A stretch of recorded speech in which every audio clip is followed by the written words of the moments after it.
Elon Musk American party అని చెప్పి two party system కాదు, ఇంకొక పార్టీ ఉండాలి అమెరికాలో, సో దట్ ప్రజలకి చాలా బెటర్ గా సర్వ్ చేయొచ్చు అనే నినాదంతో అమెరికన్ పార్టీ అని చెప్పి జూన్ లో అనౌన్స్ చేశారు. అయితే ఇది అనౌన్స్ చేసిన తర్వాత ప్రస్తుతము ఈయన ఒక స్టెప్ బ్యాక్ తీసుకునే ఆలోచనలో ఉన్నారు అని చెప్పి అంటున్నారు. ఎందుకంటే ట్రంప్ తో గొడవలు ఇవన్నీ చూసిన తర్వాత లెజిస్లేషన్ లో ఎలా అయితే ఖర్చు పెడుతున్నారో, వీళ్ళు వృధా ఖర్చు పెడుతున్నారని చెప్పి గొడవలు ఇవన్నీ అయినాయి కదా. సో ఇదంతా అవ్వటంతో కొత్త పార్టీ అనేది ఉండాలి, ఈ టూ పార్టీ సిస్టమ్ కాదు అని చెప్పి అనౌన్స్ చేశారు. సో ఇది అనౌన్స్ చేసిన తర్వాత ఎలాన్ మస్క్ యొక్క కాన్సన్ట్రేషన్ కంపెనీ మీద కాదు, డైవర్ట్ అయిపోతుంది ఇలా పాలిటిక్స్ మీద దీని మీద అని చెప్పి ఒక్క రోజులోనే టెస్లా షేర్ 7% పడిపోయింది. దీంతో సమ్వేర్ అరౌండ్ 70 బిలియన్ చిల్లర అరైజ్ అయిపోయింది మార్కెట్ లో నుంచి. సో దీంతో ఇన్వెస్టర్స్ కన్సర్న్ రైజ్ చేశారు, ఎందుకంటే ఇలా ఆలోచన అనేది నీది కంపెనీ మీద ఉండాలి కానీ ఇలా ఇంతలాగా ఎక్కువ ఉండటం అని ఏంటి అని చెప్పి ప్రెషర్ తీసుకొస్తే ఎలాన్ మస్క్ మీద. కానీ ఎలాన్ మస్క్ ట్విట్టర్ లో పోల్ పెడితే దగ్గర దగ్గర 37 మెంబర్స్ ఇన్వైట్ చేశారు ఎలాన్ మస్క్ కొత్త పార్టీని, థర్డ్ పార్టీ సిస్టమ్ ని. 50% అరౌండ్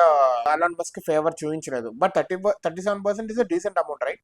ఒక స్టెప్ బ్యాక్ తీసుకుంటున్నారు. ఇది ఎందుకంటే జేడి వ్యాన్స్ ఉన్నారు కదా వైస్ ప్రెసిడెంట్, ట్రంప్ సక్సెసర్ కింద జేడి వ్యాన్స్ ని అనౌన్స్ చేశారు. సో జేడి వ్యాన్స్ తో మంచి సంబంధం, సత్సంబంధం పెట్టుకుంటే కనుక ఫ్యూచర్ లో టెస్లాకి బిజినెస్ పరంగా ఎటువంటి ఇబ్బందులు ఉండవు అనే ఆలోచనతో అన్నట్టు అనుకుంటున్నారు. కానీ జేడి వ్యాన్స్ ఎలా తీసుకుంటారో దీన్ని చూడాలి. అండ్ అదే విధంగా చైనాలో కూడా ఈ టెస్లా కాంపిటీషన్ చాలా ఎక్కువ అయిపోవడంతో టెస్లాకి పెద్ద చిక్కొచ్చి పడింది. దీంతో ఈయన బిజినెస్ మీదకి ఎక్కువ కాన్సన్ట్రేట్ చేయాలి అండ్ జేడి వ్యాన్స్ ని బ్యాక్ చేయాలి అనే ఆలోచనతో ఉన్నారు అని చెప్పి న్యూస్ సర్క్యులేట్ అవుతున్నాయి. We have to see. కానీ కొంతమంది ఏమంటారంటే 2026 లో మిడ్ టర్మ్ ఎలక్షన్స్ లో వచ్చే అవకాశం కూడా ఉండొచ్చు అని అంటున్నారు. But we have to wait and see like how this world's richest billionaire gonna act on this.